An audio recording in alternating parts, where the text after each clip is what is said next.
15 லட்சம் கோடி ரூபாயில் அமெரிக்காவை காப்பாற்றப் போகுது ஒரு கோல்டன் டோம். இது என்ன புது மேஜிக்? தமிழ்நாட்டு மக்களுக்கு இதுல என்ன முக்கியம் கேளுங்க. அமெரிக்க அதிபர் டொனால்டு ட்ரம்ப் கோல்டன் டோம்னு ஒரு சூப்பர் ஏவுகணை பாதுகாப்பு திட்டத்தை அறிவிச்சிருக்காரு. இதுக்கு மொத்தம் $175 பில்லியன், அதாவது நம்ம ஊரு பணத்துல சுமார் 15 லட்சம் கோடி செலவாகும்னு சொல்றாங்க. இந்த திட்டம் விண்வெளியில இருந்து வர்ற ஏவுகணைகளையும் உலகத்தோட மறுபக்கத்திலிருந்து வர்ற மிசைல்களையும் கண்டுபிடிச்சு அழிக்கிற அளவுக்கு தில்லாலங்கடி டெக்னாலஜி உபயோகிக்குது. 100 ஆயிரக்கணக்கான செயற்கைக்கோள்கள் விண்வெளியிலிருந்து அமெரிக்காவை கண்காணிக்க போகுது.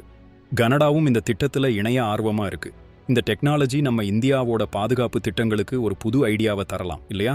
என்னங்க இது, விண்வெளியில ஆயுதமா?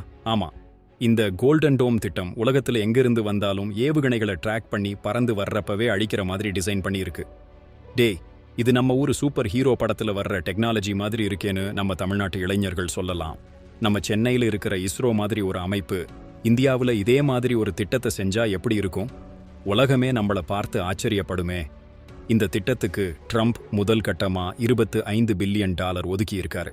ஆனா இது உண்மையில நடக்குமா, இல்ல படத்துல வர்ற கற்பனை மாதிரி போயிடுமா? இந்த கோல்டன் டோம் உலக பாதுகாப்புக்கு ஒரு புது திசையை காட்டுது. ஆனா இவ்வளவு பணம் செலவு பண்ணி இதை முழுசா செயல்படுத்த முடியுமா? நம்ம இந்தியாவும் இப்படி ஒரு தில்லான திட்டத்தை தொடங்கினா நம்ம பாதுகாப்பு எப்படி மாறும்னு யோசிச்சு பாருங்க.